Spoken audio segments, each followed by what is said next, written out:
Good afternoon, everyone. Welcome to Games Done Quick Hot Fix. My name is Lizstar, and I'll be your host for today's Treefort. So, today's Treefort is Club Cozy. You know, I just thought we've been having a lot of just very specific, cool things, and let's just kind of take a step back, just kind of relax, and honestly get whatever I can get. So. Luckily, today we do have some amazing runs for you. Our first run today is Ori and the Blind Forest with Meldon and commentary with Shed.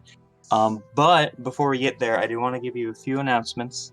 Tomorrow, we're having a community spotlight for Hollow Knight, and then Frame Fatale submissions open up on the 15th. So, keep an eye out for that. And of course, AGDQ prize submissions are still open. They'll be open basically until GDQ, nearly, which will be the first week of January. It's coming up, just 1 month away. Hello, Meldon. How are you doing? Hi there, Liz. I'm doing well. I'm very excited to show off a very fun category in Ori. Yeah, there's so we did have Ori yesterday. Let's hold off for a second to explain the differences. I guess that would be good during the run. Yeah, I mean, the two categories are kind of totally different. Okay. One is no glitches, and the other one is let's break the game as much as possible. All right, perfect. If that's not cozy, I don't know what is. And you have Shed on you for commentary. Hello, Shed. Hello. Are you two friends ready? Yeah, sure. Okay. I'm waiting for them. All right. Go ahead and count me down whenever you'd like to go. All right. In 3, 2, 1, go. So this is Silentless, Bashless, Stompless, which is a category that, as the name implies, requires that you don't get Sign, Bash, and Stomp, which are very important skills for beating this game. So things are going to be very interesting without those. You end up having to do a lot of very crafty things and very glitchy things, and just to try and get around using those skills that we won't be. Yeah, so the other thing the category requires that we collect all 6 world events in this game. So those come in the form of 3 events at the end of dungeons and 3 keys to those dungeons.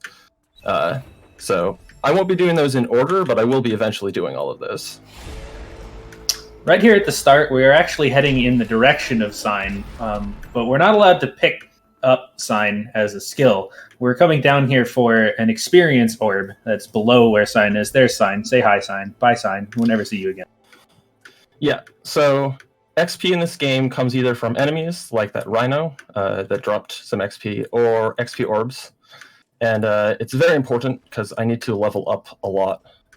And I'll be leveling up in just a moment after some cool damage boosts in order to get up this jump pad that still has these brambles on it. Yeah, well, for a couple frames after you respawn, you are completely invulnerable, so Meldon's going to use this to hit a jump pad that is normally blocked by things you'd have to kill with Sign. You'll see the level up soon as well. There'll be a large explosion that is caused every time you level up. It'll damage everything on screen, as well as refilling Ori's health and energy, and giving you an ability point to spend to upgrade your skills. And speaking of upgrading your skills, you do that through the ability menu. And something we're going to do real quick here right off the bat is called a Save Anywhere, where we're going to store that ability menu on top of the gameplay screen, such that Meldon is moving around behind it. And this will let us do a couple of things, most notably when you level up an ability, when you spec into one of these skills, basically. The game saves instantaneously, which lets you do things like save in spots that you normally can't. Like when you have no energy, in this particular case is what we're using it for.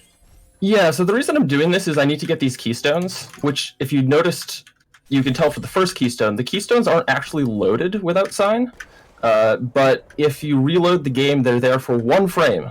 So if you save in the right location, you can pick them up on reload.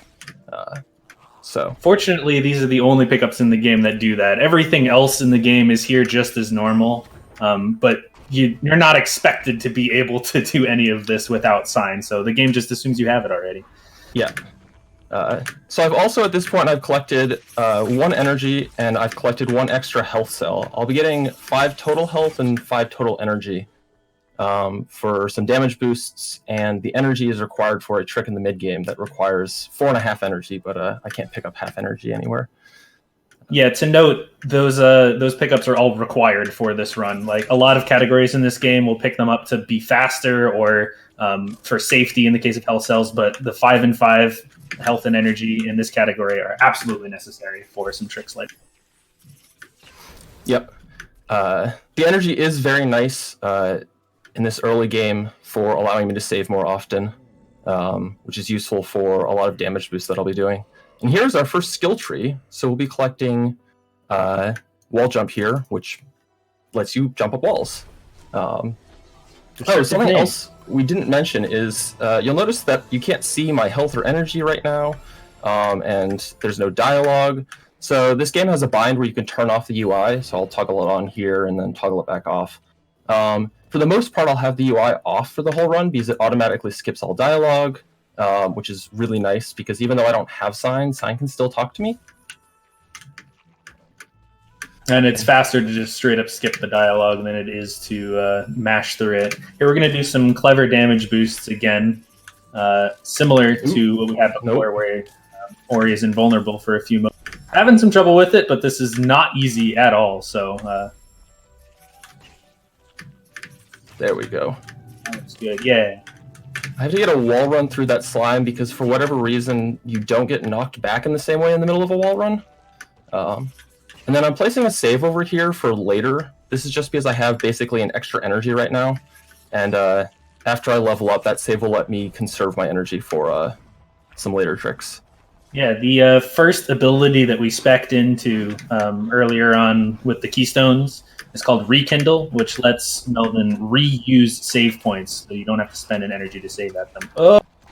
And Frankie decided not to cooperate, so I had to just lure him away.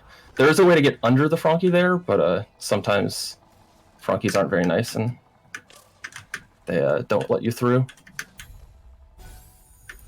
And so now I've refilled my health and energy with that level up, and I'm going to die again here so that I can go through this bramble wall with death iframes. So now I have full health and energy for this next bit where there's a damage boost, and then a very important trick. So I'm placing a save in a very specific location there to set up a trick called key duplication. So it requires me collecting some keystones here, putting them into a door while I'm, putting 3 out of 4 keystones into a door, and then dying while I'm in range of that keystone door. And the game will just give me those keystones for free. And also respawn them in world, basically. It's a little bit more complicated than that, but basically what it's going to allow Melvin to do is to pick up the same keystones multiple times. The reason we're doing this is we are capable of collecting all the keystones in this area to open this door, but the reason we're doing this is to take some keystones into the next area for speed and convenience. I did not get that. Unfortunate. Well, let's do it again. Yeah. But you have to die. Go ahead. You have to die in a very specific spot for this, so sometimes the backflip just doesn't end up in that right spot. So yeah, you have to make sure you're still in range of the door so that the keystones stay in while you're dead. Yeah. But one thing I want to mention about this early game, I'm sure you saw as you were watching, that this game is really hard when you're not allowed to kill anything. Yeah, and that'll continue to be a theme for just a little bit. Eventually I'll be able to kill things, but right now I literally don't have the ability to kill things. There we go. The game decided to give me keystones that time. So now that I have the keystones, I just have to go back through this area to collect all of the keystones so that I'll have those extras once I go through that door. And then we get to watch a little cutscene. It's actually... I should check this, but I think it's the only category in the game that watches that cutscene. Does any percent skip it? But that's a good point. Any percent might watch it. But it's a very easy cutscene to skip. Yeah, we have a lot of ways to skip this cutscene coming up, but we are intentionally going to not skip it for a couple of reasons. Most notably, that actually unlocks a teleporter for use later, and also most of the ways we have to skip it right now would involve spending an ability point.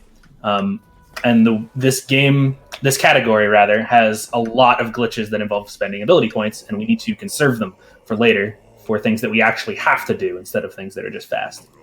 Yeah, so ability points are very crucial. Those being the things you get when you level up, for clarity. Yeah, later on there's also cells that just give you an ability point. So I'll be collecting a lot of those later, but we haven't seen any of those at this point. So I can't skip the very first part of that cutscene, but now we get to watch a little part where Sign's supposed to be explaining something to you right now, but yeah, I don't know. I can't hear Sign, so this is all plot stuff. Who cares? It's a speedrun. Yeah, and now we're coming up on the next ability, Charge Flame, which is very, very interesting. Yeah, so typically how Charge Flame works is it's a charged explosion that radiates from Sign and costs 1 energy to use. But we don't have Signs, so Charge Flame behaves in kind of an interesting way. But real quick first, we're going to do another save anywhere trick here. In particular, this time we are saving in the middle of the cutscene of the tree giving us the skill. When we reload, we are given movement back during this cutscene, which is really convenient. And in particular, you might have noticed as the camera panned over it, a blue wall that was in our way. That wall is just not there while that cutscene's playing, so Meldon was able to walk right through it off screen. Yeah, so now I saved and reloaded so I can use Charge Flame, like was mentioned. Because when you don't have Sign, the Charge Flame, for whatever reason, radiates from save points. We're not sure why. Yeah, and in order to actually give the save the correct properties to use Charge Flame, you have to either take a death or reload the game. So dying is faster when possible, but in some cases there's just no place to die. So now we're going to use it to break that wall to get into this next area. Yeah, so now we have our first major cutscene skip using a save anywhere. So I'm going to walk into this cutscene, and as soon as it starts playing, I'm going to save with the save anywhere, save and reload. And then when I come back, because the trigger for the cutscene had already started, the game just thinks the cutscene's over, so I can just leave. That's a common thing with cutscenes in this game. That's a lot how almost all of the cutscene skips work, is you save by some mechanism during the cutscene and reload, and the game thinks it's already over. Yeah.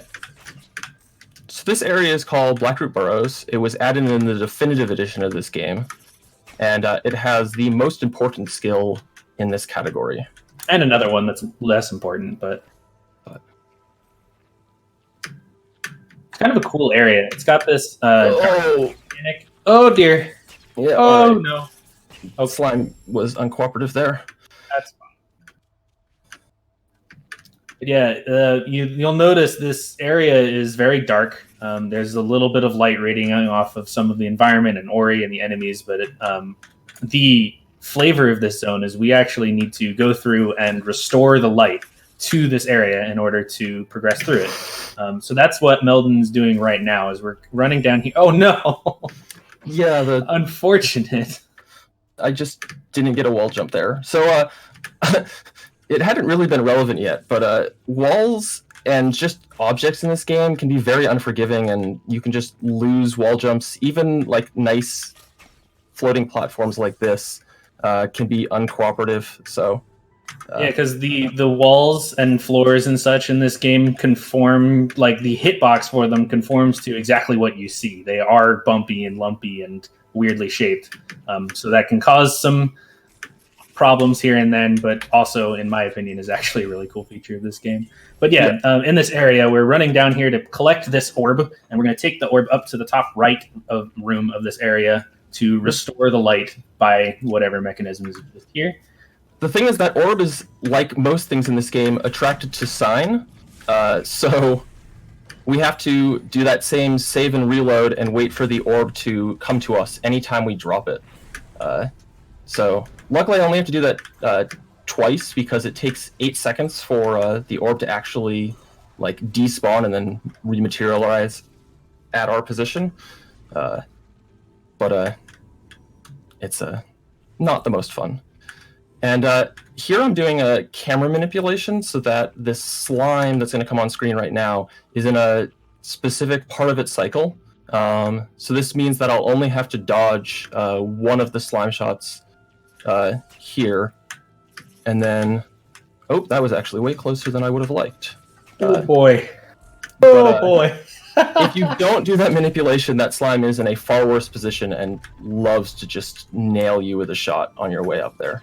Doesn't matter the category. That slime's always a jerk. And He's just a military trained sniper. Sometimes it's kind of insane. Yeah, and I was going for an earlier cycle in this room by manipulating my movement in the last room by waiting, but I didn't quite get it, which sometimes these cycles are just slightly different in SPS because of the save and quit we do at the bottom, so it's a little variable whether or not you get that. There, you got a good image of the orb dematerializing and returning to our save point at the bottom of the room, so we got to get it back, right? Yeah, and then I get to put it in this little pedestal and watch a rather long cutscene, which I just can't skip because I don't have any ability points right now. And the reason that we're doing this kind of long and somewhat tedious process will become apparent very soon, because we are about to access our next skill, which is the best skill for going fast in the entire game, that being dash. Yeah, so the first thing I'm going to do when I get dash is actually a little glitch called a dash glide. Or I guess not a glitch, it's just a little trick. And I'm going to dash, release my movement to neutral inputs, and then jump before the dash is over, and that lets me maintain my speed in the air. Normally, if you were to do that, you would just jump straight up and stop. Yeah, we do that a lot to preserve momentum. Also coming up, there's going to be sort of an Indiana Jones boulder escape sequence here, and we're going to encounter our first out of bounds of this category. Meldon is going to trigger the escape sequence, run over to the right here, and then let the boulder push them out of bounds. And then after we're in the ground, we're going to place a save point underground and jump back inbounds to come collect this health cell. But now that we have that save point out of bounds, we can rekindle it, we can re-trigger it, and then go back out of bounds again. And that's going to allow us to fall down into a new area of the game that would take otherwise a very, very long time to get to. So it's a very, very good time save here. Yeah, I also grabbed that Spirit Well. So Spirit Wells let me save to restore my health and energy. They also act as teleporters. So I'm grabbing that so I can teleport to it later. Ooh, and I almost made an earlier cycle there. Ooh, that was so close. But just barely missed it. So yeah, now we're in Moon Grotto. This is part of the reason why we duplicated those keystones earlier, is to be able to open this door without collecting too many more. I'm not even sure we can collect no, I ones that you're can't get supposed the to other get. keystone, so... Yeah, because we don't have sign or anything. Yeah. But we are in this area now to collect our next skill, which is going to be double jump, which is obviously useful. Yes, I mean, it lets us... Oh. Everything decided to hit me there. Ow. Thankfully, I have way more health than you normally have in most categories there, so... And also, activating the tree will refill Ori's health, so that helps a lot as well.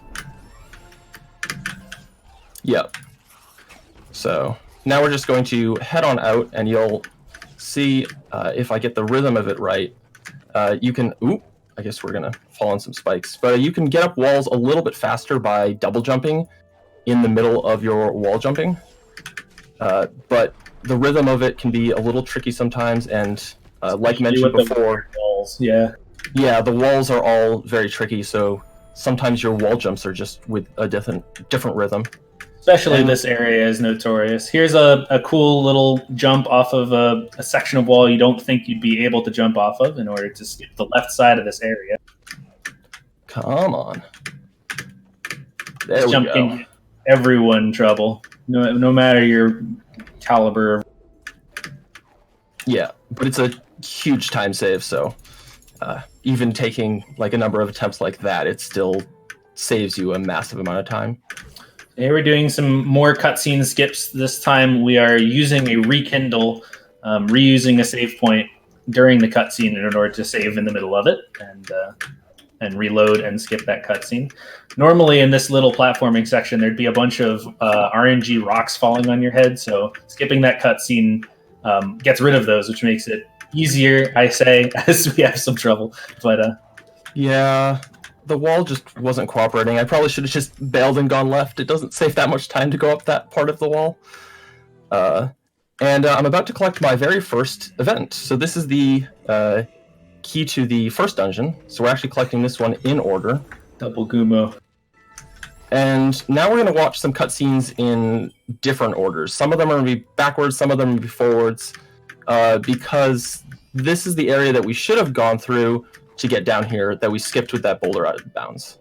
Yeah, you're supposed to go basically up to the very topmost part of the map and then walk around a long wrapping path and then come down through this area. So yeah, as Melda mentioned, we are triggering all these cutscenes in reverse. So it looks really strange, but this character Gumo is stealing the water vein, which we have already taken back from him. Yep, so these are just Gumo's cousins, and those are all just duplicate water veins. And we'll ignore the fact that that really doesn't fit the lore, because Gumo's supposed to be the very last of his kind. But I like this lore better, because now he has friends. Hey, we're Gumo's friend. Well, he has family, I guess. Okay. All right, so what we are doing now is typically in this game, once you've collected the water vein, you would go ahead and use it to enter the first dungeon of the game, the Ginso Tree. But the Ginso Tree, as the first dungeon, contains the skill Bash and is designed around having the skill Bash later on once you have it. And we're not allowed to collect Bash because this is signless, bashless, stompless. And that makes the Ginso Tree very difficult, if not straight up impossible. So we're going to have to skip the Ginso Tree for now, go do some other stuff, and come back later. Most notably, right now, what we're going to focus on is running around the map and collecting a bunch of pickups to make ourselves stronger. Most notably, a bunch of ability points and such. So what I've done now is I've stored a menu, and because of that, I was able to activate a teleport at the same time that I saved. When that animation finished, it gave me movement back, so I was able to go stand on a platform, which rotated my teleport such that I ended up at an ability cell instead of at the... Yes, I almost forgot that was about to happen. Warp displacement is what we call that, and it is one of the most powerful glitches in the game. And we can use it to teleport to basically anywhere. Not quite. But also coming up is another very powerful glitch called a Terra Clip. We're going to use another save anywhere, and this time we're going to dash at the same time as we save. And then when we die and respawn, we preserve the momentum of the dash. And if you do this in a very particular spot near a wall, this actually allows you to travel straight through the wall. And we can do this for any wall in the game. Literally any wall in the game. In fact, we're going to do it again right here. Yeah, so at this point, walls basically just don't exist. So not only do walls not exist, we can teleport to a lot of places we shouldn't. When we say that this game is glitchy, this is what we mean. It's kind of crazy. So I only came into this area to get that energy cell. The other thing in that area is Stomp, which I can't get, so it's not a very useful area otherwise. We'll actually be back there later, though. Yeah. So it's just kind of an unavoidable area. And another cutscene skip to skip the cutscene that we didn't watch here because things were a little different with the route I took to get into this area. And now I'm heading back to Glades to collect a couple cells that I couldn't get earlier, and then we're actually going to be able to move on to the left side of the map, which normally is gated by Stomp and Bash. There's a puzzle that requires both of those in order to move on, but since walls don't exist, we can kind of ignore that. Yeah, so this is what we needed a lot of those ability points for, is a sequence of Terra Clips and such, and cutscene skips. the Terra Clips, because they use a save anywhere, require ability points in order to do them. That's why we need so many. Yeah. The other thing we're trying to do is we're trying to get up to an ability in the ability tree called Charge Dash, which is really important and really useful for a glitch that I'll be doing in a little bit. Yeah, to explain Charge Dash, its intended use, or what it actually does rather, is it spends an energy, your resource, to very quickly dash at an enemy with and damage them. It homes in, notably, to enemies nearby. But we can use this in a lot of very strange ways, most notably going fast, because if there's not an enemy near you, you'll just kind of move extremely quickly in one direction. But then we can also do some funky stuff with it later that you'll see. Yeah, unfortunately, in SBS compared to most categories, we won't be using Charge Dash as much just for going fast, because the two ways to refund that energy require Bash and Stomp. Or Stomp, yeah. And I'm setting up at a very specific position using a cool setup that Shed actually found there. And that lets me just go right through that door like it's a wall. Yep. And then I'm going to rocket jump there, which Shed will explain in a moment. Yeah, so that's what I was talking about with the Charge Dash and the crazy stuff. Yeah, and then I'm going to do an even more impressive one here. This will really show off why rocket jumping is useful. Because I can go all the way up from the very bottom to the very top there. To explain what's happening there, effectively, you charge dash at an enemy above you, or it also works below, vertically. And then you cancel the charge dash with a jump. And what that actually does is it stops you from homing in on the enemy, but doesn't slow you down. So you just keep all that speed and get the fly. So here we're setting up for a complex trick called Stompless, where Meldon is going to redirect a spider shot and does it first try. Oh my god. So that is obnoxiously difficult. Yeah, so I'm redirecting that with a charge flame. So I have to get a spider to shoot in a specific spot so that it's like at the right angle for my charge flame. And then I have to, time it. I also have to do correct movement because there's a wall I have to unload for the shot to go through in order to actually make it to those rocks. So there's a lot of incredibly difficult moving pieces and positions to that trick, and the fact that you get it first try so consistently amazes me every time. But here we came up to collect this spirit well, refill our health and energy. We actually had to rocket jump up here again because the way you're supposed to get to that is by bashing off of the lantern below it. We don't have bash, and we have no other way to get to it besides that rocket jump. So this is Misty Woods, which is a very fun dungeon, or not dungeon, it's almost a dungeon. Which is based around these changing zones where you'll see in a little bit the map will kind of rearrange itself.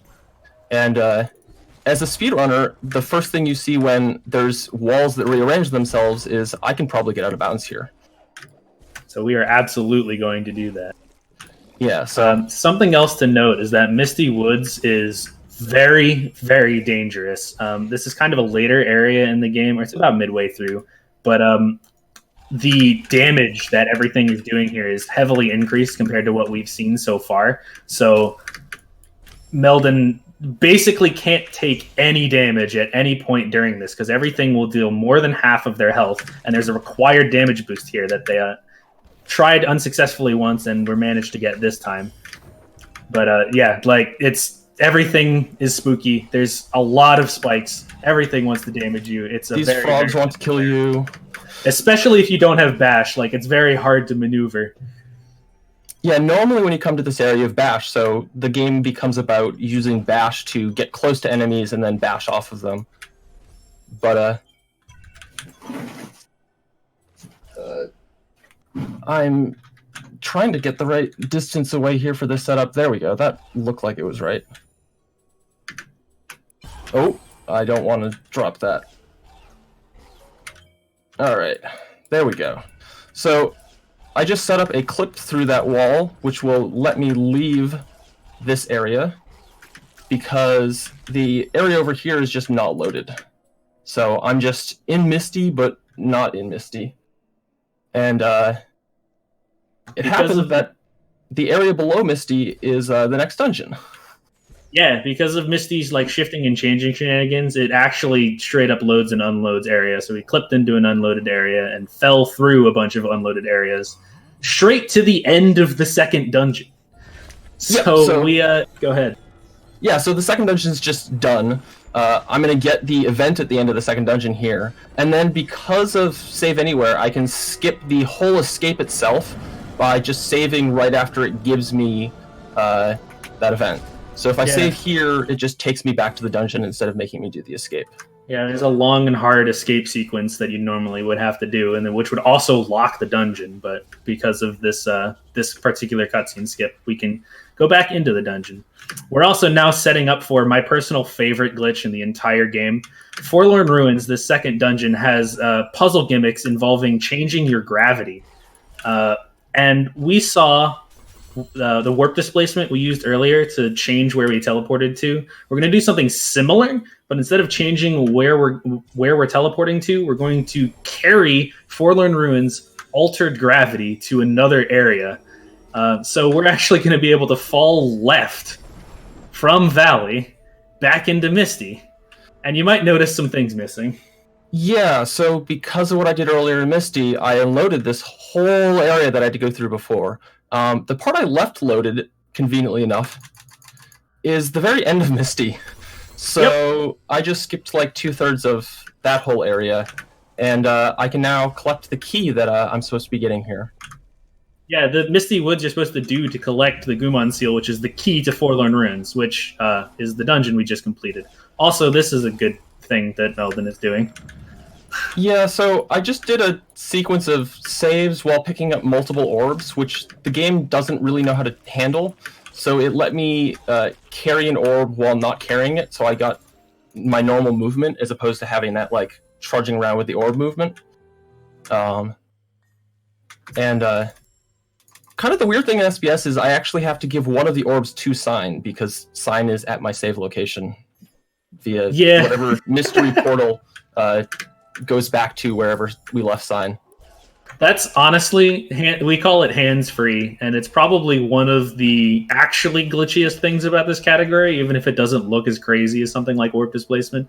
It's we're gonna do some more blind cutscene movement to leave Misty, and since we completed Forlorn Ruins, we actually have restored the wind to the world, and we can use the feather glide skill that we picked up earlier to float up on the wind and then rocket jump off birds because that's slow.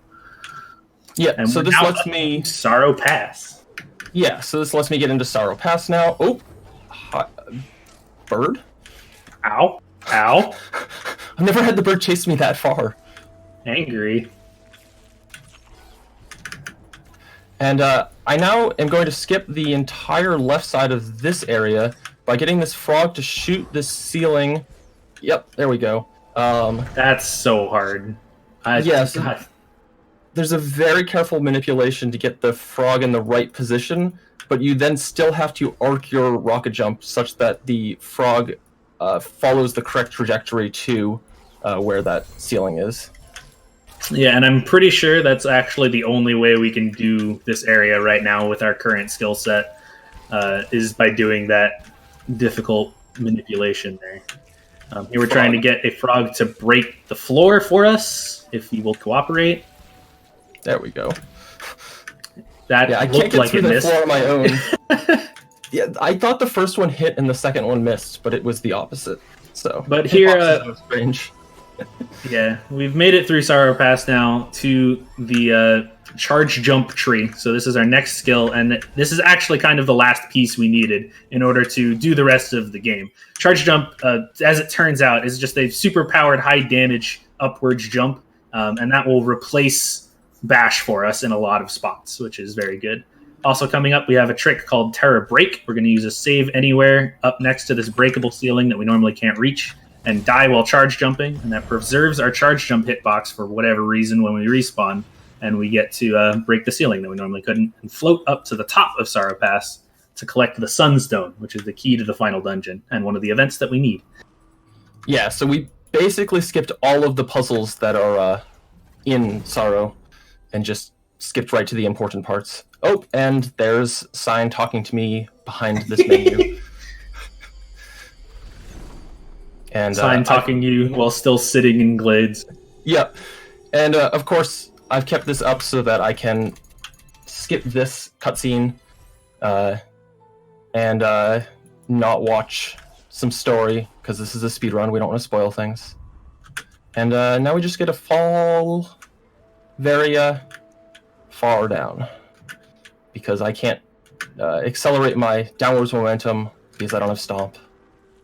So a quick status check for the run at this point. We've collected 4 of the world events. We've collected all 3 of the keys to the dungeons, and we've beaten 1 of the dungeons. So now that we have Charge Jump, the Ginso tree becomes possible, the first dungeon. So we're going to go ahead and go do that now. Yeah, and in the Ginso tree, towards the end of it, there's a very important level up, where I need to level up off of a specific enemy at a specific time in order to destroy these brambles that I can't otherwise reach. So I need my level up. I need my XP to be within 9 XP of level up, and I've collected about 1,000 XP at this point. So a very, it's an extremely small window, to hit this trick. Yeah, but it turns out it's pretty consistent. Yeah, but I still need to correct it for little variations throughout here. So I'm going to be collecting just small bits of XP as I go in order to be closer to that value. And you can kind of see the power of Charge Jump here, where we're not only is it going to let us do this dungeon, it's also letting us just kind of skip parts of it as well. Coming up real soon. No, go ahead. It's also really good for damage, as you'll see in a moment. Yes. Real quick first, though, we're going to do a smaller out of bounds here. The puzzle out of bounds, as it's known, where basically you place a save point, push a movable block on top of the save point, and then rekindle the save point, and the game then pushes you out of bounds. It's pretty neat. Puzzle skip there. And here's the damage we were talking about. Goodbye, there was a mini-boss. there. It just ceases to exist. Explosions.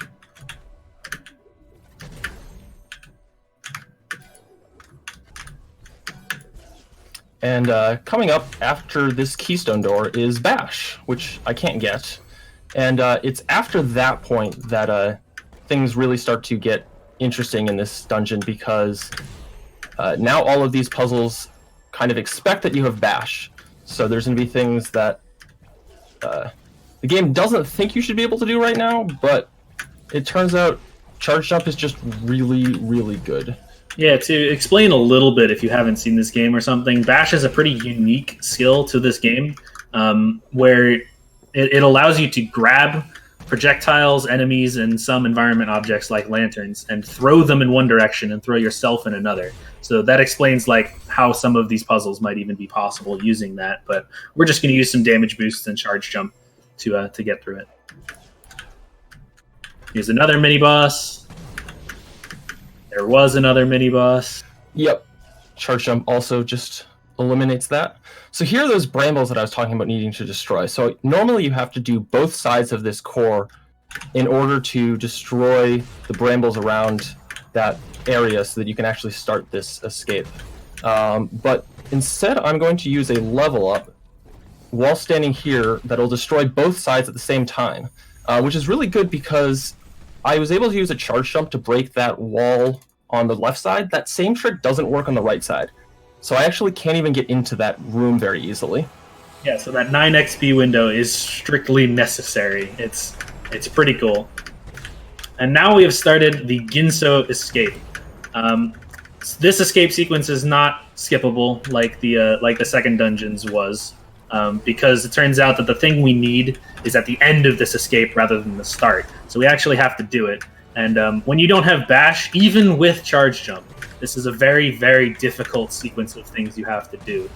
You can see this water chasing you. That is basically insta-kill. There's also a required damage boost at the end, so Meldon can't take any damage until that point. Here we go. And I got it. Nicely done.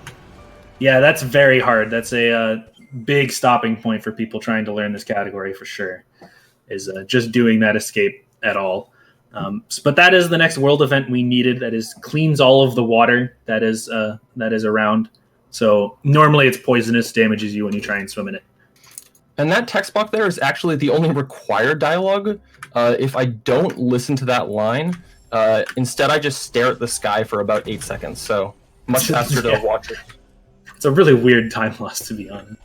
And here we're going to do the same Terra clip that we did earlier. It's straight up the same one, except so the part of the way Terra clips work is that you need to die far enough away from the wall that you're trying to clip through that it's not loaded at the time of death. And we used the poisonous water earlier to do that, but the water's clean now, so we need to swim a lot further down. Yeah, but we're out of swamp again, and we've completed now 5 of the 6 world events. So we only have 1 left, which is in the very final dungeon, and is associated with the escape to finish the game. So I just need to make it to that dungeon. Yeah, but we're not going to walk there because that's slow and boring. We're going to use another warp displacement, so maybe you get to see a bit better how it works this time. We're going to gain control during a teleport animation and go stand on a physics platform to change the direction at which the teleport is going. Here we go. Except this time we're going to swing this platform to the angle we want it to be at. Nope, I ended up in the lava. Oh, that's unfortunate. Fortunately, it's pretty easy to try again. Not too bad. Yeah, the final dungeon, Mount Horu, is a volcano. It's surrounded by lava. We just found some. Let's not do that again. There we go. Yay. Alright, so Mount Horu, final dungeons of the game. Extremely difficult, made even more difficult by the fact that we do not have Sign, so we can't attack. We don't have Bash, so we can't really move very effectively. We don't have Stomp, so there's a lot of... actually, straight up, there's some things we can't do in this dungeon because they require Stomp. But there's a way to just skip the whole thing by reloading and going through the front door on the very first frame you load in, which takes you to the end of the dungeon. We're done. Dungeon complete. Yeah. That's it. This is the final escape now, and I'll be collecting the 6th event right here. And then I just have to do this last escape, which is kind of a gauntlet of testing all of your skills. But of course, I don't have all of them, so I'm going to have to do some of these puzzles in different and creative ways. Yeah, this is not easy. Not as difficult as the Ginza escape, actually, I think. But there's, as Meldon mentioned, there's some creative stuff we have to do, like jumping off of spikes that don't actually hurt. Damage boosting through that lava is required, which is why I had to get 5 health. And now, depending on this cycle, I'm going to go for... These fish are jerks. Underneath the fish, which is very scary. Oh my god! But it went totally those fish fine. would insta-kill them. Yeah. Those fish deal enough damage to insta-kill Ori there, so that is incredibly spooky. Nicely done. And that is the final escape. We've got a couple of cutscenes here. Meldon's going to have to hold right for a bit, and then we will call time. There's a particular point where the timer stops. Yeah, we'll end up getting control of another character. Definitely seen before, not at all. Yeah, that if you watch any of the cutscenes, you'll probably see, but we skipped most of them. So yeah, that's Signless, Bashless, Stompless for Ori in the Blind Forest. If you liked some of what you saw, I would definitely give this game a try. We have less glitchy categories, as you might have seen yesterday. We have some that are a good mix in between, some glitches, but not a lot of the crazy stuff. There's a lot of opportunity for anyone who might be interested in this game. We also have a randomizer, so that's all.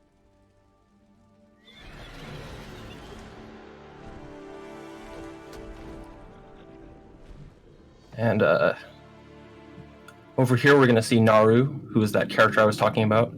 And I just have to walk Naru to the right here, and I'm going to go behind...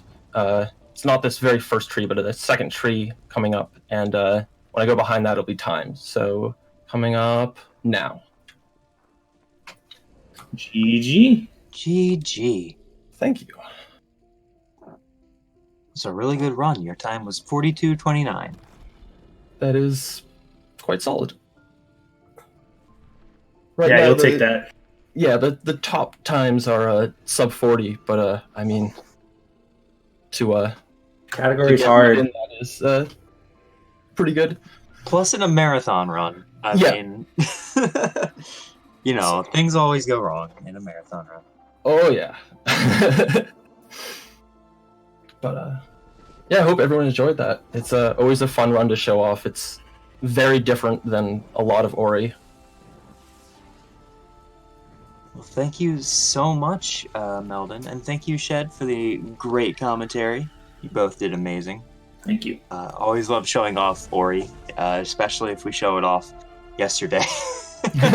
But it's a good dichotomy to show off the glitchless category and then the extremely glitchy one, with a bunch of incredibly difficult looking tricks. So thank you again. Don't go anywhere, friends, because in the same vein, yesterday we had Ori and we had Bubsy 3D. Our next game is Bubsy 2. I swear to God we did not actually plan this. But next up is Bubsy 2. Before we get there, I do want to let you all know GDQ Hotfix is funded by your bits and subscriptions. So thank you to everyone for giving bits and subscribing. It helps us bring more amazing content and show amazing runners like Meldon here. So if you, for example, have a Prime sub just kicking around, don't have anything for that, it's free support. Just think about it. Thank you all so much, and thank you again to Meldon and Chet. Thanks for having me. We'll be right back with Bubsy 2.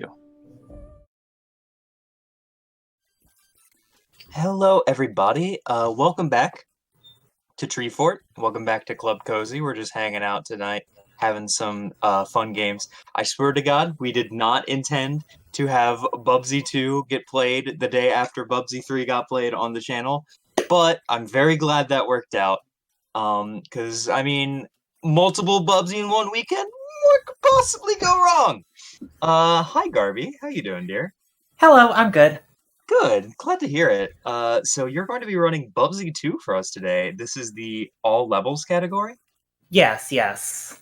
All right. Well, I can't wait to see it. I mean, I've seen it multiple times, but that's, it's kind of my wheelhouse. Yeah. Go ahead and count me down and get ready whenever you are. Okay, so I'm ready to count down. I'll be starting in 5, 4, 3, 2, 1, go. Good luck. Thanks. So this is a different category than I usually run. Usually I run the East Wing category, but this time I'll be running all levels. And the difference between all levels and East Wing is that I'll be playing the other category place, the West Wing, and it has the same general level themes, but like the design of them is and layout of them is different. So like there'll be an Egyptian first, but it'll have just different level layout. So, and those marbles at the end are actually they have you can manipulate how long they take to spawn. So, and typically if you jump into them, they won't take as long to come out. And that's a fairly fast. There is a little bit of delay with the jumps in some cases, so it can be a little bit hard to. So you kind of need to plan that out. So some jumps can be a little more tricky than they are otherwise. And this is just an auto scroller. There are some of those in this game, and this level is pretty hard to figure out at first. But you just need to go into the door with the checkpoint, and then after you do that, you need to just go back in the door you came out of twice. That's not really that intuitive, I would say. But yeah. So here I'm gonna do it a little. worse than it may seem, but I want to jump into this. But that's something I think makes this a pretty cool speed game, like just being able to do that. Yeah, I think this is honestly my favorite Bubsy game. I think that's kind of an unpopular opinion among a lot of people in the among a lot of people I talk to. Like, a lot of people say Bubsy 1's better, but I prefer this one just because you get like multiple hits, which really just makes it a little bit more forgiving, even though the enemies do take multiple hits as well.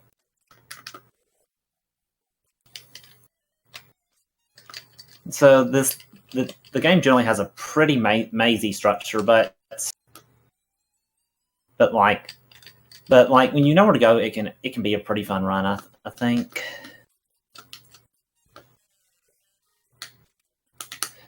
But how does this compare to Bubsy 3D from yesterday?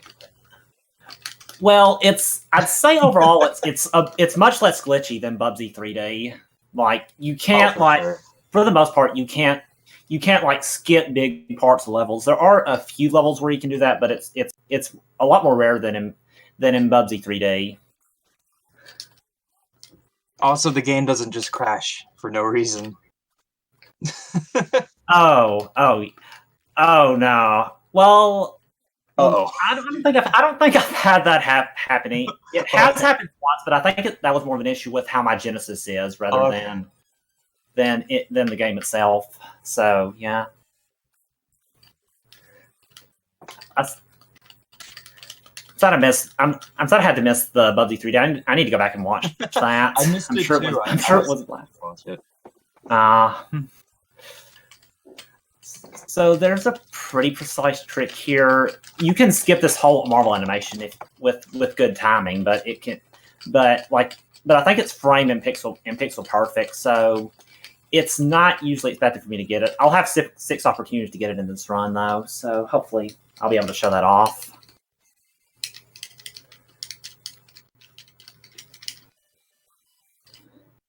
But yeah, the first half of this run I'm pretty familiar with, but the second half I'm not quite familiar with. So you usually run the other category?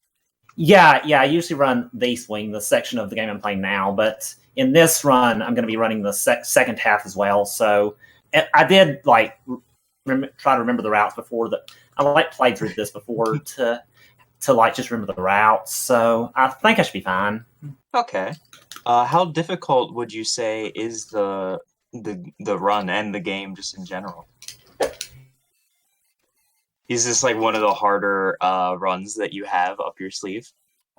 I'd say this game isn't too bad. Like there's a decent amount of leeway with the multiple hits. So there's it definitely makes it a lot better in my eyes than Bubsy 1. Yeah. For those who so we had Bubsy 3D and we have Bubsy 2. We haven't had Bubsy 1 on here, but Bubsy 1 is, it tries to be Sonic. That's the infamous thing you could say. And where you just run a little too fast and the screen is a little too small and you can't react to anything and you just run into them. That doesn't seem to be as big of an issue here, especially because you have multiple hits. Yeah, I do want to learn Bubsy 1 at some point, but it's just a lot harder to run. But it's a lot of memorization. Yeah. And there's also the Jaguar Bubsy as well, but oh gosh, yeah, that's right. I saw Author Blues play that. He wants to learn it at some point, and I don't even know why, because it looks far worse than probably even Bubsy 3D. Yeah, I've tried it a little bit, but I don't know. I don't know if it's just an issue with the hitbox or an issue with the emulator, but the hitboxes seem kind of bad. No, yeah, that's the hitboxes in that game. Yeah. Auth actually has a Jaguar, and yeah, they're just that bad. Yeah. Okay, that was. I wondered. Hopefully, these will still. Yeah, I think those will take a bit longer because I didn't jump like I jumped in the incorrect way. But yeah.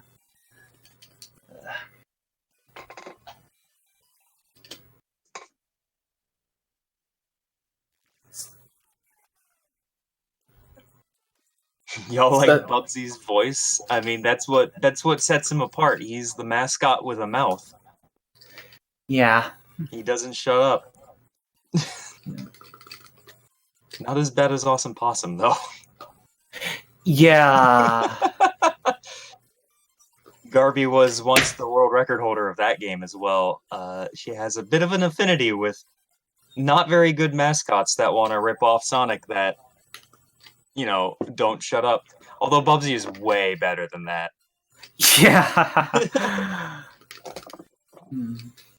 I don't know. It's been a while since I played Awesome Possum, honestly. I don't know if I'm as interested in that game now. I still want to learn to run it, but it also gives me extreme motion sickness. It's a game that just literally physically assaults you, and I don't think I can handle it. Yeah. Bubsy moves fast enough, like Bubsy 1 moves fast enough that it also kind of has that issue with me, but Bubsy 2 seems a little more slow-paced. Yeah. Yeah, That might just be because you know where you're going. Yeah.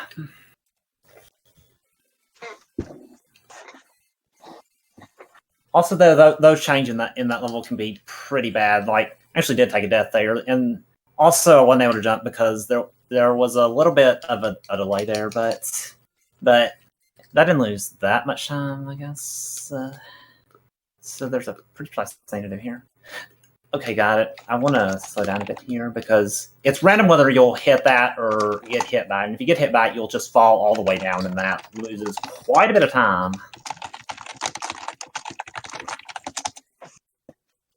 I should have gotten the checkpoint, honestly. But I should be fine, though, because I still have all my health, and there aren't really any more dangerous sections.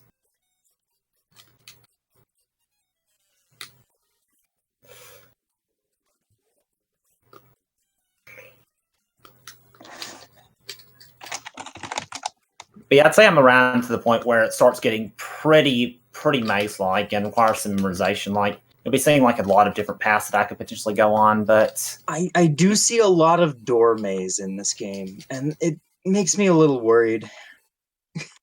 I'm going to have to play this at some point. yeah.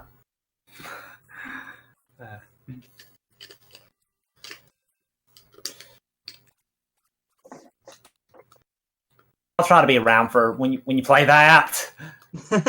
You might be the one to make me play it. Everyone. For those who don't know, on my own channel, I do a thing called Genesis Quest, where I'm playing every Genesis game ever made.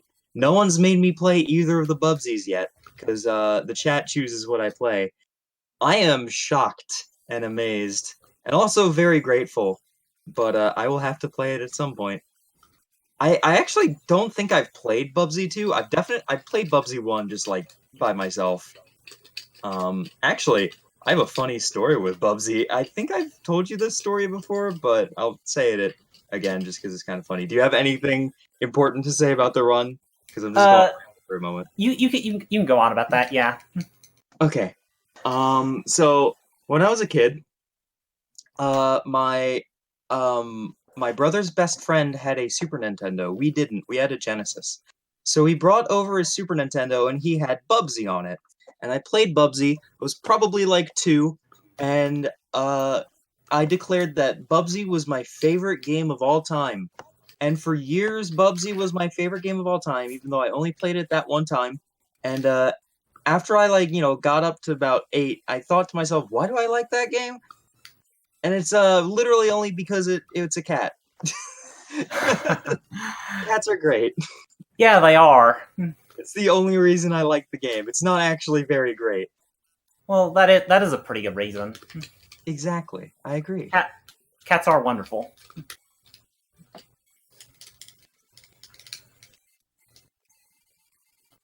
So we'll be heading to the second boss now. This is just the same, very similar to the first boss, except the enemies take 6 hits instead of 4. So it's a little more tricky. And also, you can do double hits potentially if you hit the boss at the right time.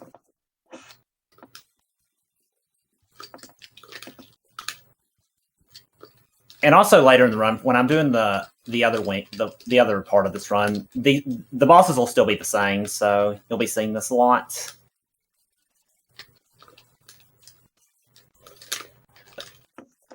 Okay, that was a pretty good fight. Good job.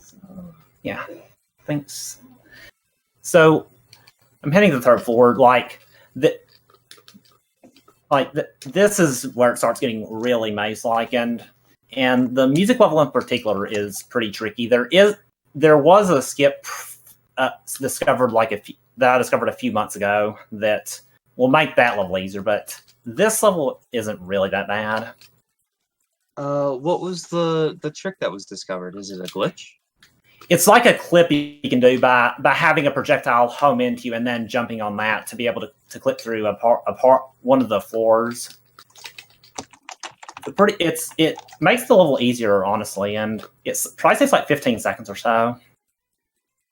So it's pretty for running the short. That's a pretty good skip, I think. Like the category that I usually run is only like about 20 minutes, a little under 20 minutes. So it adds an entire second half to the game. Huh? This run adds an entire second half to the game. Yeah. It'll basically just be really similar to this part that I usually do. So if someone looked at this game and said, "I want to learn to run this game," definitely not because I hate myself, you would suggest any percent over this category? Well, yeah, I mean this part of it because the later section is this floor I'm doing right now is generally easier in my opinion.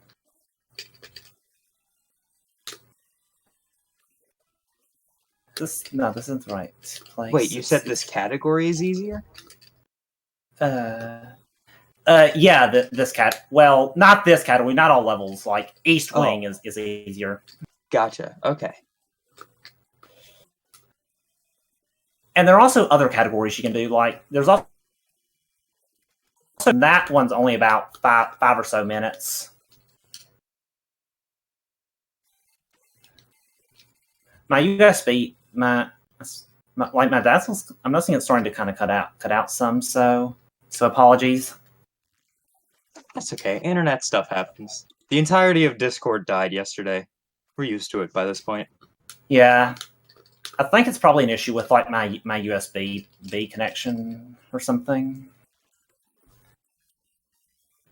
So, but hopefully that stops soon.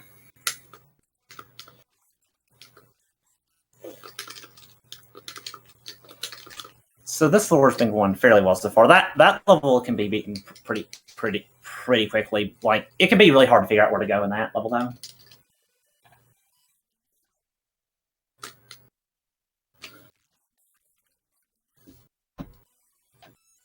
Oh, thanks, Id the Pollen. I appreciate that.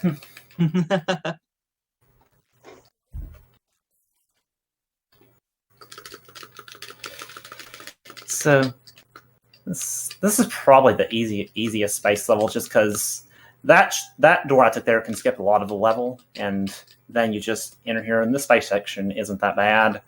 The difficulty curve in this game is generally pretty good, but this level is kind of unusually easy to me for where it's at. It can be hard though when you don't know where to go, like because yeah, that's kind of a lot of this game, I guess. Yeah, for sure. I mean, that's a lot of games. So does this game have fall damage like the first game does? Yeah, it does. But I think fall damage works similarly to the first game. Like you can glide and you'll be okay. Because I noticed when you glide, you definitely float a lot more in this one than you do in Bubsy 1. In Bubsy 1, you float for a bit and then just gain more and more gravity. Oh, yeah. The physics are are different. Yeah, physics are definitely different. It's honestly been a while since I played Bubsy 1, so I'm not as familiar with that. And so this, hopefully I can like get the marble skip sometime in this run. This will be like the third of 6. I don't think what. Nah.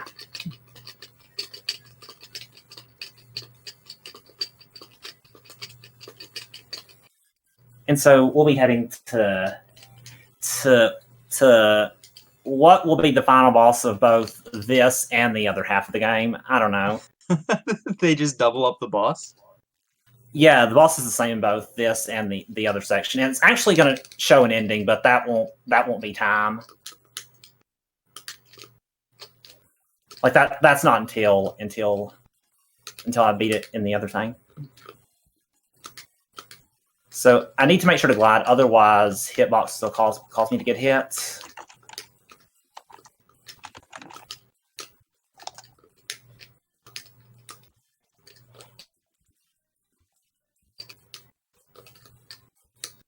So now I just need to like sit through this part and then go to the other floor. That was like about 18 minutes. That's not too bad for that section.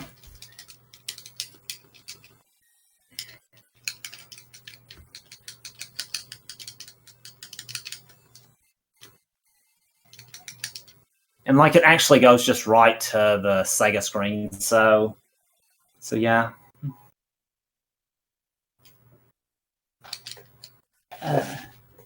That should be my Twitch URL. GG, technically. Yeah.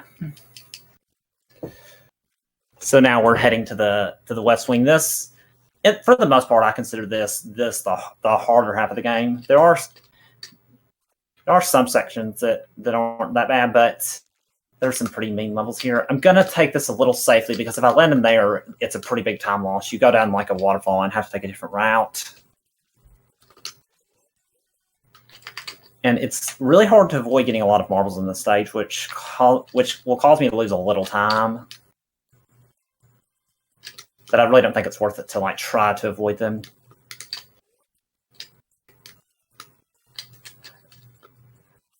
Okay, I took that a little more safe because you can glide there more quickly, but it's pretty precise. And if you mess it up, you'll just fall in the water there.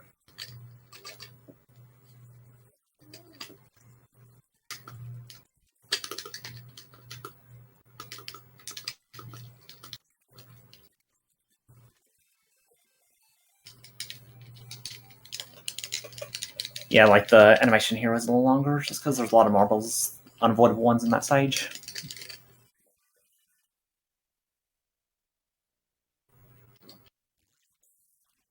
Oh, thanks.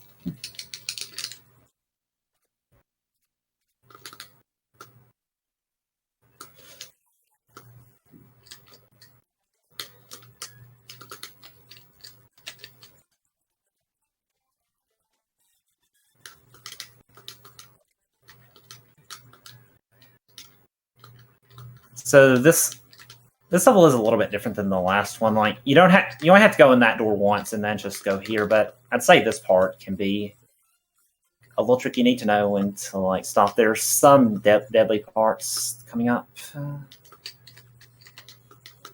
We also need to make sure to watch out for. Okay.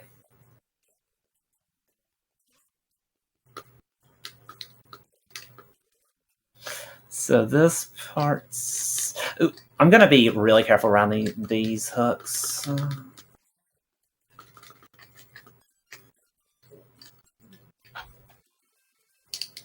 Playing hooky. Yeah. How's the run going so far? You've honestly just been blasting through these levels. Well, I'm a little behind PB, probably about a minute behind like my East Wing PB for that half. And I'd say for my all levels PB, I'm probably about 25 or so seconds behind, so that's not too bad. I mean, I know your estimate for East Wing is usually like 20 to 19, and you got underestimate. Yeah. You got like an 1830, so that was pretty good. Yeah.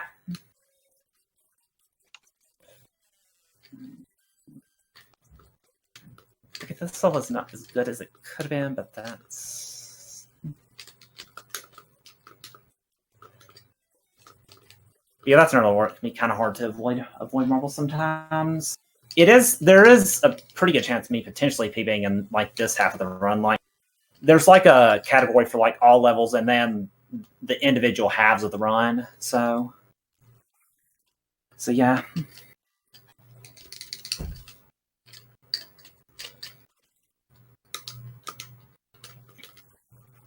I don't have this part memorized quite as well.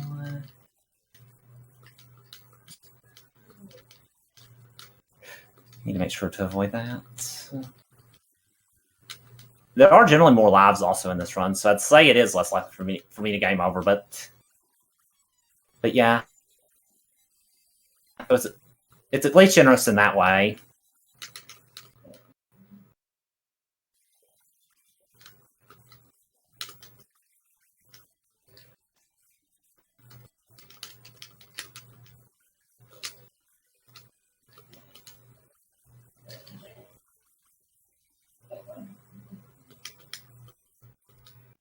Do you mind if I go ahead and give a few announcements and just statements? Yeah, sure. All right.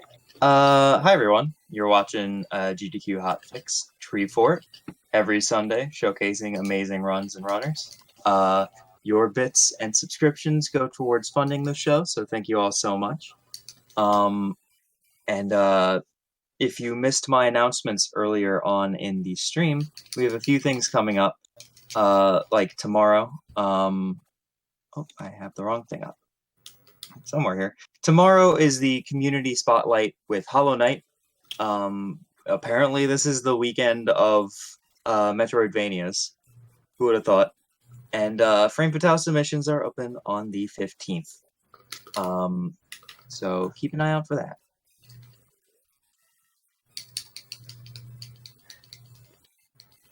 Yeah, that'll be really cool. I'm looking forward to those. What are you thinking of submitting?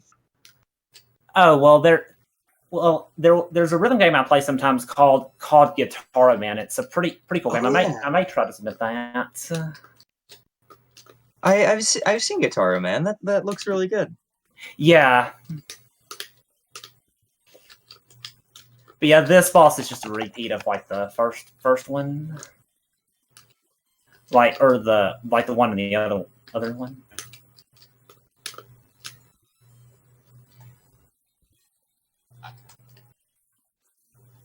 Surprise Bubsy tomorrow. Oh, that would be something. More Bubsy. This is the week of Bubsy. We can have nothing on stream but Bubsy. Bubsy 1, and then we have to do the new games for Tales. Have you played the new games? I still haven't played those. I'm interested in trying like the earlier one that was released, like the Woolly Strike Back, I think it is. But yeah. I hear it's not very good. Yeah, I've heard they're like kind of okay. I mean, to be honest, I hear that from like a Bubsy fan. Yeah.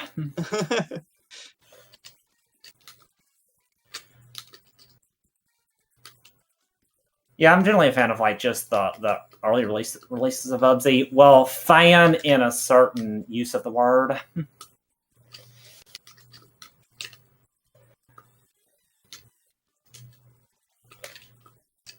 Okay, so that pretty well. In this part can be kind of mean because you need to make sure to hit that switch. Otherwise, you have to go back in this door and repeat some of the level.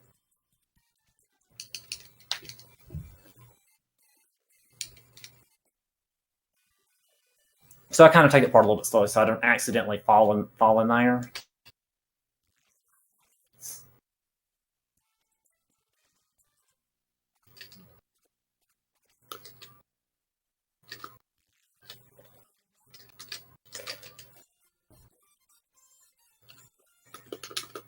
So this is a little bit, I mean, kind of tricky to figure out where to go, but this. But yeah, I'm not quite familiar with these, but I made sure to at least know the routes because you can kind of bad if you don't. because this isn't really the most intuitive game. So you can just hold left here and you'll be good. Yeah, you just go till that. I didn't get the checkpoint just to keep the thing the same. Like to keep the setup the same.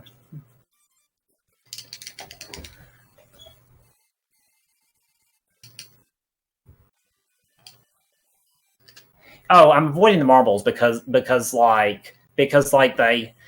for each marble you get, it costs a frame on the thing. So for basically for each 100 marbles I waste like 1.6 seconds. So I try to avoid them. And interestingly, there's also another way to play this game, like using the play for time option. And if you do that, you don't have to worry about that. But the time screen takes longer, so I still just use this. Play for time. That's interesting. Yeah. Oh wow. I need to be careful. Yeah. Okay, I'm good. Oh wow, that could have been bad. I feel like I was pretty close to fall damage.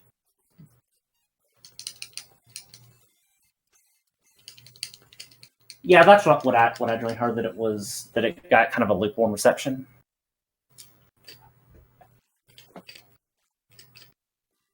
The way I've heard it is that Woolly Strikes Back is the Gianna Sisters game, the newer Gianna Sisters game with a Bubsy skin. Yeah. And like only 8 levels, and you can beat it in under an hour. I don't remember how many levels it was, but I did definitely hear the part of that it's a reskin of Gianna Sisters. It's a very short reskin. I heard that two people, I can't remember who they were. One was Smite. They, as soon as the game came out, they got it and they did a race of it because like they're such huge fans of Bubsy. And then they finished their race and were able to get a refund on the game because it was so short. Yeah, I heard of that, yeah. So you do get the marbles at the end of the levels because that has the transition go faster? Yeah. Gotcha. And this game is pretty laggy, so I generally want to get them. So I just realized I don't have as many smart bombs as I would want. That's the item I was using there. Also, I didn't want to go on this path. So I'm going to try to get these, I think. I want to make sure to get a checkpoint. Okay, good, I can get that. Not exactly on the route I want to be, honestly. Probably should have gotten that. This level can be pretty mean, honestly. I did at least get a checkpoint there. This could be bad. You got that. I might be good. I might want to use this. Okay, okay, nah, there's a band-aid there. I should be fine. And you pretty much have to get those. At least for the rat ID. So that was one of the fastest, but at least I didn't take a death. Oh wow, I got a lot of marbles in that stage. So I guess I'll also mention that some differences between the SNES and Genesis versions, like this, in SNES version you can buy and sell. You can actually sell stuff, so that helps with being able to get lives, and it's also easy. It also costs less to get extra lives. So, but I don't play on that version because there's a lot more lag. Like more lag than even this. So yeah, this fight is not going best. So I'm kind of just playing it safely. Okay, so that'll be good. Okay, that could have been worse. So we're getting pretty close to the end run. This is the final floor. So it should probably be getting underestimate. So this level was the only level that was reused in both East Wing and West Wing. Yeah. Oh boy. You gotta pad that game time somehow. Yeah. Don't beat it in under an hour. Yeah. I'm wondering if maybe they intended to have like another level that might be in the game's code or something. I don't know.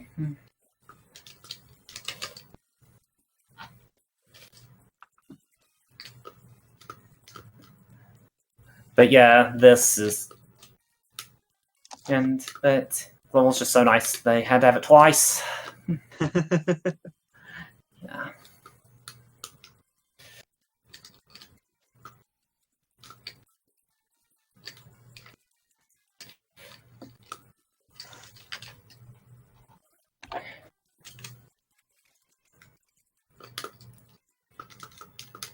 So one thing I noticed is that this interval transition is pretty shorter than the others for some reason. So these levels are generally, most of them are fairly challenging. I actually have a lot of lives, so that's good. I guess I don't need to worry about game overing. Like a lot of more lives are on the path than in the East Wing.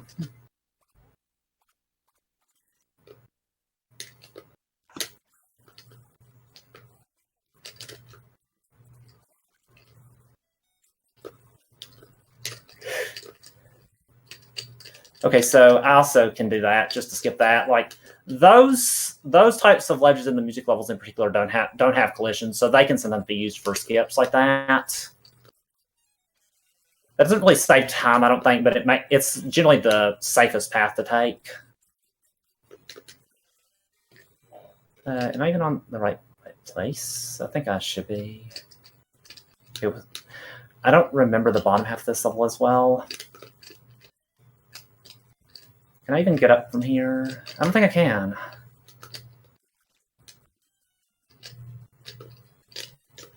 I want to switch to this. Luckily, health-wise, this level isn't going too badly so far.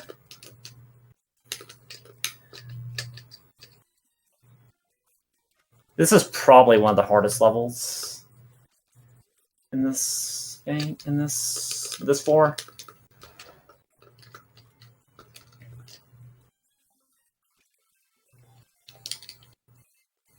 $34, $35. This should probably be below estimate.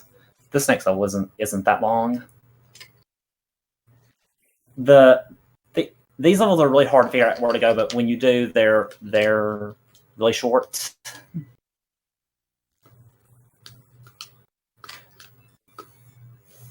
I did not want to take damage there.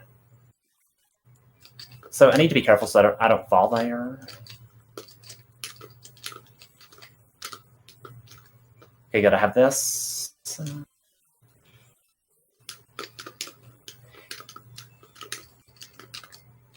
wondering what pace this is. I don't think I've had any deaths this wing, and you have not had any deaths. This has been a really good run. Yeah. Like I had a death in the previous one at the space level, but this wing I haven't been having any, so that's good.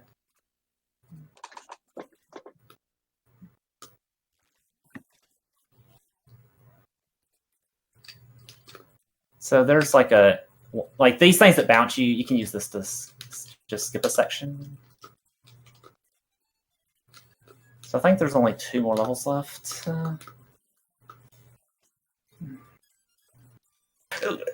Okay, those chains can be not the kindest. There's just Working Bubsy game is a little strong of terminology, Tezzy. We can call it a Bubsy game though. Yeah.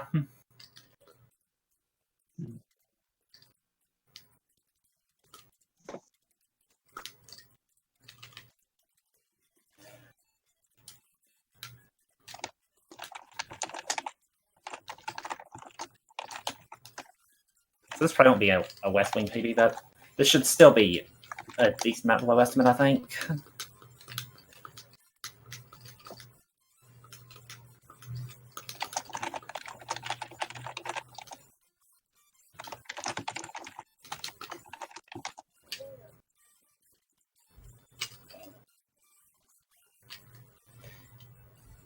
I guess I'll get this just to be safe.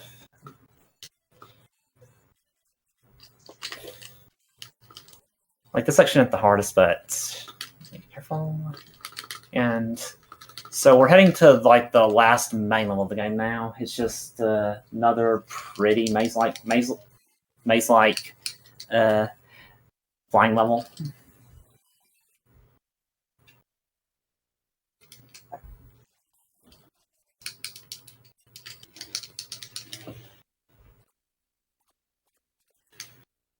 So this can be pretty tricky, but I think I can do it. I don't have these as well memorized, but it'll be okay. I still have another smart one there, so that's good. These put out all the enemies in the screen, but they're not as useful as you might think they would be, just because enemies just appear so frequently.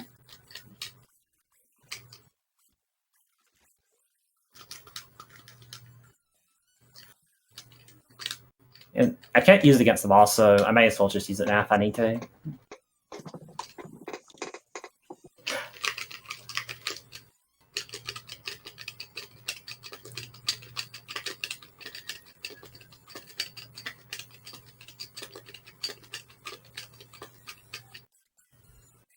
Okay, this will probably be a little over 39 minutes. So pretty good run.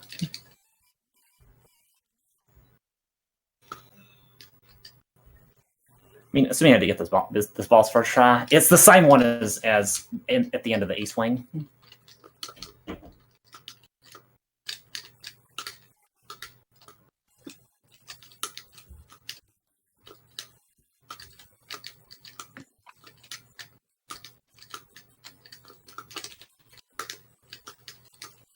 So this is going pretty well so far. It's going really good. Yeah. You got this. Yeah, okay. Sorry, I forgot to mention time. I never remember to say that. Yeah. GG. Thanks. That was Bubsy too. So I guess thanks for having me and everything. Of course. Thank you so much for running it. Anything else you want to say? Any last words about the run, or self-promoting you? Well, I guess I'll just say that my Twitch channel is twitch.tv/Garby the Goodress, and I tend to play a pretty big variety of just different obscure games and things like that. If you like obscure games, definitely check Garby out. Yeah. So I think that's all I have. So I guess I'll throw it back. So thanks. All right. Thank you so much, Garby. And thank you to everyone for watching and donating. Your bits and support go towards helping us showcase more runners. That's all we have today. It was a nice, short, cozy time. 2 fun runs, almost addendums of yesterday. Don't go anywhere, though. We're going to go ahead and raid Edge Case Collective. And we'll be back tomorrow with Hollow Knight. So thank you all for watching, and have a great day. Bye, friends.